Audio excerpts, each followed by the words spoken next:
Hi everyone, I'm Nicolette Lazarus, founder of Womanship and your host for this Womanship Live. This series is our way of bringing you to the heart of our upcoming Connected Health Weekend, exploring mind, body and hormones, not just through the speakers list, but also through their stories. At Womanship, we really believe that women, when they share more, they worry less.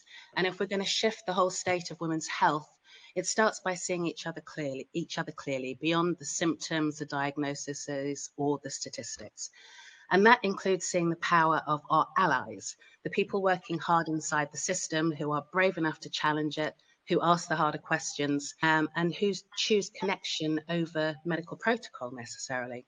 And today I'm joined by one of those allies, Dr. William de Klerk, physician, digital health innovator, and co-founder of Uma Health, one of our event sponsors and partners in reimagining how we support women in midlife. In this conversation, we'll explore the path that brought him here, the gaps he sees in women's healthcare, and what he'll be sharing with us, or an insight into what he'll be sharing with us at the event in September. So, William, thank you so much for being here. My pleasure. Thank you for having me. And thank you for sponsoring the weekend. So I always start with this question because womanship is about connection before credentials.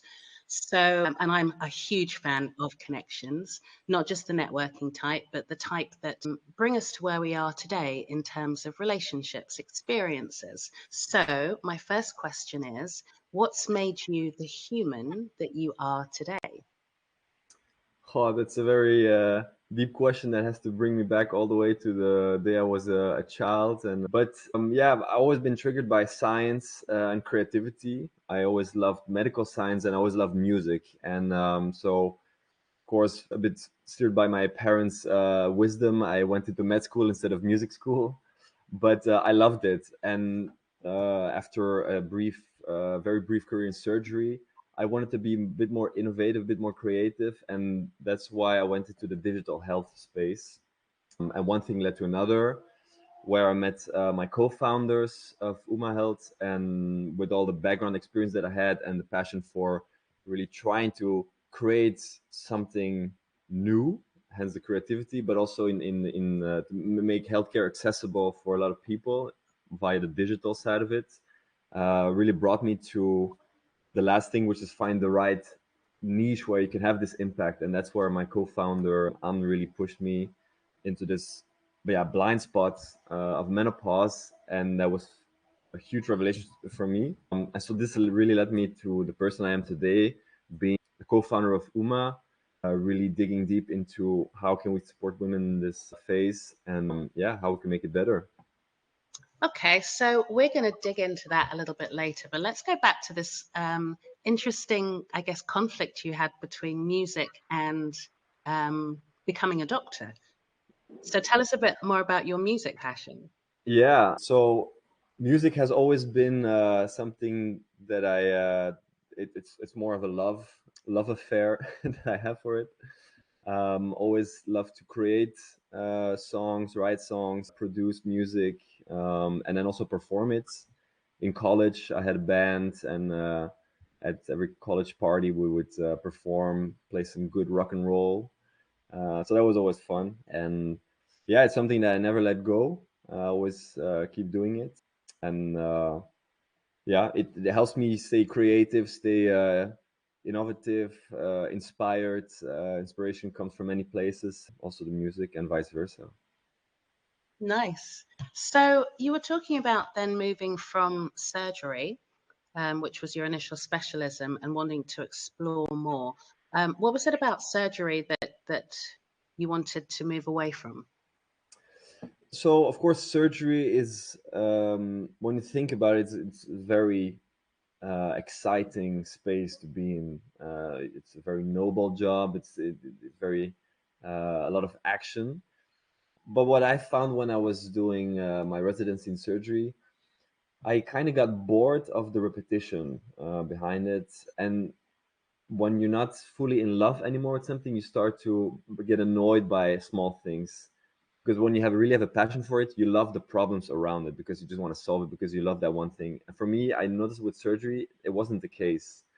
And one of the things that I really hated most was all the logistical, digital, electronic patient records, softwares in hospitals, and the logistics around that, and how hard it was to just get something simple done, or the amount of documenting that had to happen when you just touched the patient already. And so that's where I really decided to, yeah, to find something a bit more creative, innovative, and really something where I could put my heart to help alleviate this logistical nightmare that I experienced in hospitals. So what did that journey look like? So you went from being a surgeon. Yeah, so it started with I think it was on beginning of April, where I called my supervisor on an evening, and I told him I'm going back to Belgium because I was in the Netherlands in The Hague that I was doing my residency. I told him like I'm going back to Belgium. I don't know what I will do, but it's not here that I'm gonna find it. And he was like, okay, well, you can come back whenever you feel like whatever it is you had to find. If you found it, you can always come back. So it was okay. I appreciate that. So I went back to Belgium, and I had a friend, a good friend of mine, who was a band member, who was specialized in AI, or he was doing his master's in AI and computer engineering. And we had the idea of just creating something AI healthcare. We had no idea what. I had no idea how company worked. Just sounded cool, so I just started to explore it. And while I was doing my research, I found a startup in Antwerp called Bingley that was doing exactly what we wanted to do, which is creating an AI chatbot that interviews the patient. And this was before ChatGPT and language models, or when language models became a public thing. And so there, it really started to trigger my love for this digital innovation, AI, and really finding ways to make healthcare more accessible, more easy to do.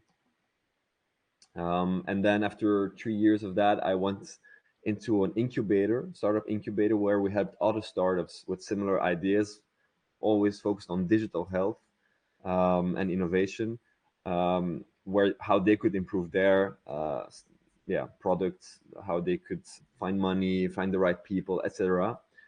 Um, and that's where I met my co-founders, and yeah, then the rest is history.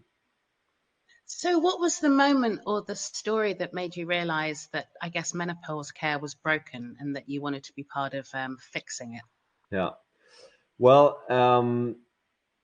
to be very honest, if a menopause in my when I was in med school was, I think, 20 pages long or something.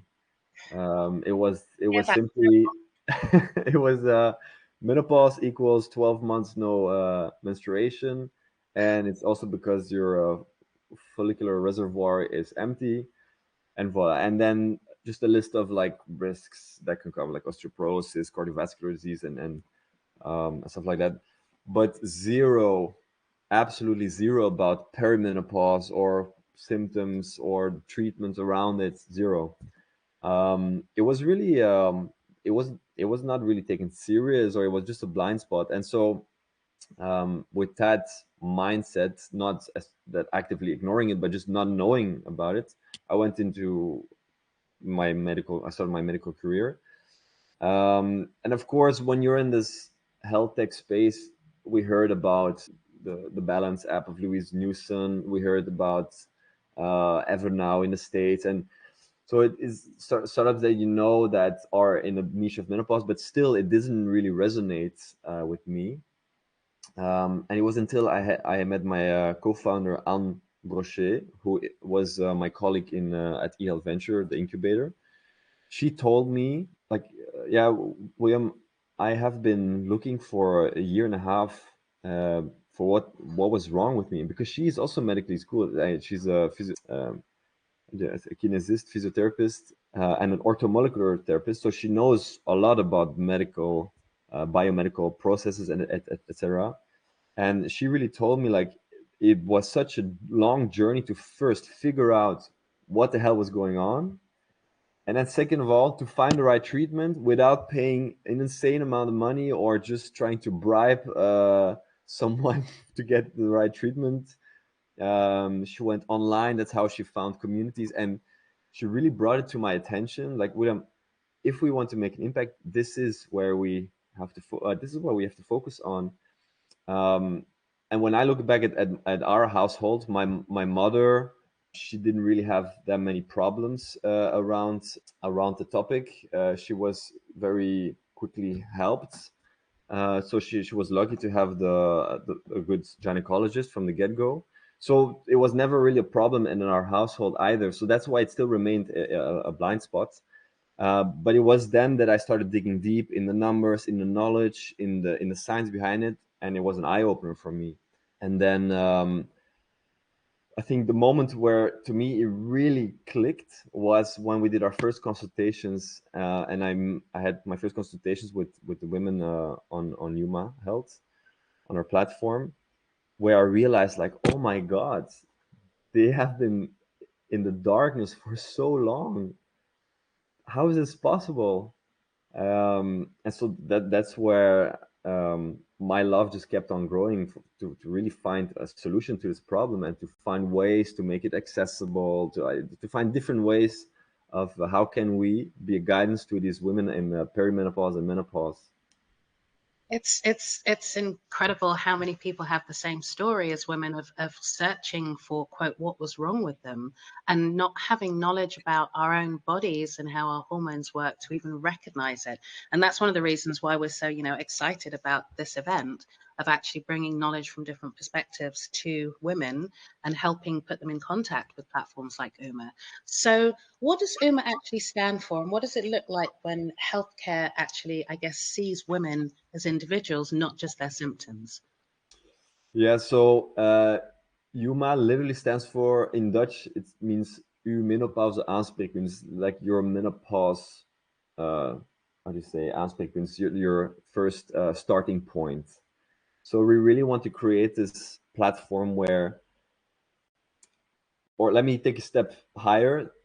We want to achieve this point where when a woman thinks of perimenopause or menopause, they also think of Yuma. Because we really want to offer everything that has to do with the education, to the support, to the products that go with it, and we will keep on discovering what really helps these women. But we really want to put it all together, that for a woman logistically, it's just one place to go to.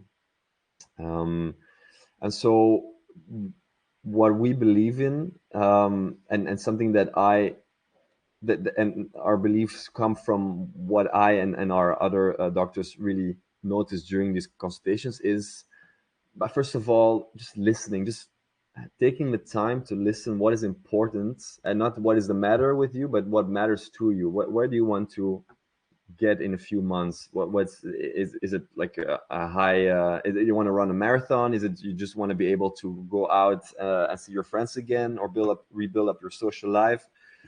So that's one thing that is really important to us.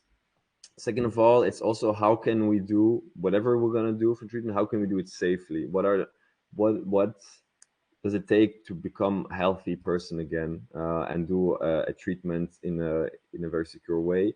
And then third of all, like, how can we help you with all the logistics around it, around products, supplements, blood tests, prescriptions, and just to make it easy, accessible, that you don't, as one, have to fight to get what you deserve and what you need. I love that first bit as well in terms of the listening. I think it's, we hear so often that doctors don't really have the time, and it's not a criticism against doctors or Yeah, GPs, but they don't have the time necessarily to understand what's going on, and they'll treat just the symptoms in yeah, a 10, 15-minute consultation. And also, it fits so well with the womanship share more, worry less, because when we're listened to and we're able to share what's happening with us fully, then we're able to find the solutions. So I'm hoping, as womanship develops, we'll have UMA as one of the resources that women can actually find in future. So I guess Let's go to what's broken within the system. So many women feel dismissed or misdiagnosed. And we've heard it again and again where women start going, I knew something was changing. I knew something was quote wrong, but nobody took me seriously.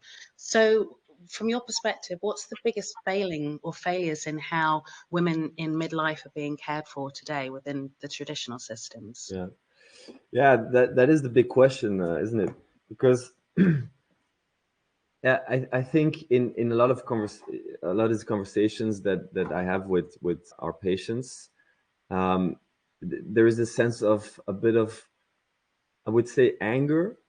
Like, why didn't they listen to me? They did this on purpose. They were ignoring us. And I think a lot of doctors either don't have the knowledge for it or don't have the time for it, because the current medicine allowed us to do many things, but also is not always designed for menopause or perimenopause and guidance around that. I believe it's more of, and I really speak from what I'm learning right now, and I'm still learning a lot. I might not agree in the future with what I'm saying now, but this is so far what I've experienced and what I know and what works. What we try to do with, and I try to really translate that in the DNA of Yuma, is it's a sort of coaching. Most women that come to Yuma, they don't take one consultation, they take a care track, because it's really this message of, it's not just one consultation, one treatment, and then we'll see from there. It's really a coaching. It's really say, okay, there are a lot of things that we can focus on. Let's take the top three that would work for you, that you agree to work on, and see where it goes. And sometimes it happens that we're a bit off track, and it's like, okay, that didn't really work, so let's take a step back and see on what else we could work. Most of the times it goes very well, and yeah, sometimes we really have to look deep, and so that's also what we try to offer on our platform. It's healthcare professionals that bring that extra, that think larger, in not in terms of symptoms, but in terms of systems. Of course, in perimenopause and menopause, estrogen is a very large, the elephant in the room, of course, the big cause behind many things, but it's also lifestyle. They go hand in hand. And so we really want to put the right attention to all these aspects. And I think, to go back to your initial question, where does this blind spot come from, is general consultations are not designed to go on all those levels, is what I think. A general practitioner has around 10 to 15 minutes. It is good for a follow-up, but it's not good for an initial intake. Gynecologists also have that amount of time. They're very good at detecting certain things, doing interventions that are very necessary. Um, but when it comes to really looking to the powerhouse systems, detoxification processes of the body, methylation process, etc., things that are important to take into account, I think that's where you lack a bit. And then, of course, the other big elephant in the room is the fear for hormone therapy, which is the infamous study in 2002 that spread a lot of fear, and a lot of doctors still live with that fear.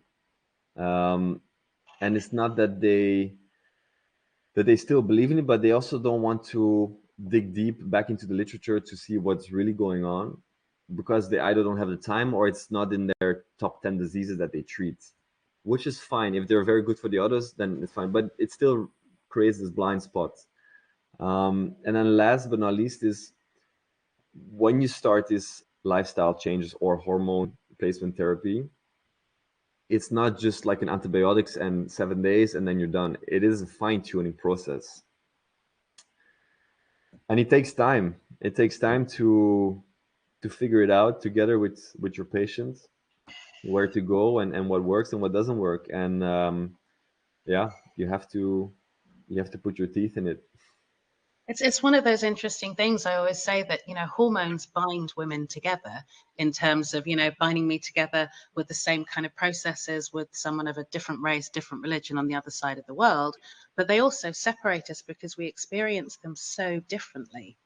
and how Yeah. they affect our bodies. And I think it's that interesting thing of, we're 50% of the population, and even if, what is it, 80%, 20% of women don't experience perimenopausal symptoms. I think it's something like that. But Yeah. it's still so under researched for 80% of the population that it's going to happen to. That always amazes me. I love what you were saying about looking at how things connect. I mean, we call this the Connected Health Weekend, because I think this is something that women often don't realize, is how widespread these hormonal changes are. And it's everything from how you feel, from anxiety to physical symptoms. And I think it is about connecting all those dots and giving women that time to listen to them and work out how individually they're affected. So I love this sort of more individualized approach, which I think is really important. So what's your take on testing hormones and lifestyle changes, especially for women who kind of feel overwhelmed or priced out of good care systems? And you mean testing in terms of blood tests, or Yeah, blood tests and the Dutch tests. When is it worth doing things like that? yeah? Well, that's also a discussion point that we have a lot amongst healthcare professionals, and I'm trying to kind of create a sort of one pager decision tree, but it's not easy. Again, for every woman, it's different. Starting with Dutch test or an hygiene test, these things are expensive, and it's not for everyone. Um, I, I personally think a woman should not pay 500, 600 euros to just have a basic start of a good treatment. But then on the other hand, Dutch test or hygiene test is just interesting to know what's going on. And I think when you zoom out, if you can pay 500 euros for a weekend city trip, that is just one weekend and a long lasting memory, I think it's also very interesting to know what happens with stuff in your body, and just to know that for the rest of your life. So in that sense, I think it's down the road. It's an interesting thing to do, but it should not be um, between you and the start of a treatment. Yeah. Um, I now think in terms that's of, interesting. That's one of the things we're saying with the weekend, that women will spend, on a manicure, pedicure, and lunch, they'll easily spend 125 euros. yeah, When they're coming to the event, they're going to get knowledge and information that will help them for the rest of their lives. And I think that's something we're trying to really get across, that, this is real deep self care, not yeah. the safety type that so many women, think makes them feel better. Yeah, exactly. Now, in terms of blood tests, there are a lot of women that come to us. Let's say when I ask them, like, have you done a blood test to see how you absorb or what's your uptake on the estrogel, etc. They say like, yeah, my health professional doesn't believe in it or doesn't want to do it. And then sometimes I'm a little bit disappointed. It's like it's not a question of believing in it or not. It's just it's just a question of seeing what comes into your body. And there are discussions about how accurate is it to measure your uptake when you take an estrogel. So far, it's what we do, what works, and there is a correlation between between women who really have a very bad transdermal uptake, and that still have a high FSH level despite a already 100 micrograms patch. Is because the uptake is just not good, and then or even some women on 2 pumps of estrogel, where healthcare professionals say like this is the absolute max, but they have the absorption of around 30%. So yeah, then it's not accurate. It's not correct. So in that sense, I think blood tests are very handy. Of course, symptoms are always the most important ones, and then everything around, yeah, you can also check more or less how you methylate, how your methylation process is going on, your detoxification and your oxidative stress. You think they can kind of deduct from blood tests, and then you have the Dutch test and the genomic test to really see how you metabolize these estrogens and the more toxic pathways and the good pathways. I I'm always kind of promoting start with good foods, healthy foods, vitamins, supplements, if not, just to assume that you will have a lower methylation, and that you can optimize it in that sense. That way you already have a good start. And if you really want to go deeper, then go do the test, and then we'll fine tune from there on. So that's how I kind of look at these tests. But it's still, like I said, I'm also exploring. I'm also learning a lot, and I'm trying to get some extra courses here and there to really figure out how can I make it more accurate and a bit more, reproductive and consistent.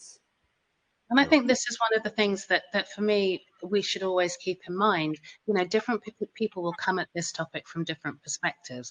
I don't think there's any one right method for every woman. Exactly. And Yeah. so I want, you know, we're having people on the stage who will come at slightly different perspectives. And the idea is for the women there to choose the knowledge that suits them, to help them create their individualized path, because we are all individuals. So time is flying by. There's so many more things I want to ask, but we're really excited that you, not only are a sponsor as UMA, but are going to be on the stage. So can you just give us a really quick little taster of either what you're going to be talking about or how women will feel when they've listened to you? Just a little insight. Yeah, well, in all honesty, Nicolette, I still have a white page in front of me, and a lot of ideas. So it will depend on what I think. I will. It's like writing song. You have the spark of inspiration where you think, like, okay, I can write a million things, but it will depend on what I think will be the most impactful. So right now I'm kind of doing my research. I don't what Here's what I don't want to do. I don't want to repeat a million times what menopause is and the process behind it. I think everybody already kind of knows it or can easily find it. I think I will more or share more my best practices, where I went wrong, where I was very right. I think it's also nice to share that. um, but yeah, to be honest, I don't have anything yet. But I think I want to do it not too not too abstract, but really like here is what I've seen so far, and to inspire both women as well as the healthcare professionals, and just I think with the main message of it's very personal for every woman, and let's learn from each other. See what did you do and how did it turn out, and here's what I did, and okay, let me try your technique too and see what I can take from it. So yeah. I love that approach. Thank you for being so honest with that and really sharing where you are. I'm going to wrap up now. Half an hour goes so quickly. So much more to dive in, and I'm really looking forward to meeting you in person. So thank you for your honesty and your humanity and showing us that care can be evidence based and still deeply human. So for anybody watching live or via the replay, the truth is that the healthcare system isn't going to change overnight. But weekends like this, where stories are shared and knowledge is exchanged and connections are made, are where it all starts. So if something resonated with you in today's conversation, please come and join us for this weekend with experts that you can trust, people that you can approach and have conversations with, and starting to really move the needle forward for our own health by increasing our understanding and knowledge. So the Connected Health Weekend, exploring mind, body and hormones. This is the selling bit. Takes place 27th, 28th September at Equals in Amsterdam. Spaces are limited and our tickets are selling well. So get yours before we sell out. This is care, I guess, reimagined. This is how we share more and worry less. So thank you, William. And see you all in September. Thank you, Nicolette. See you in September. Bye bye. Bye.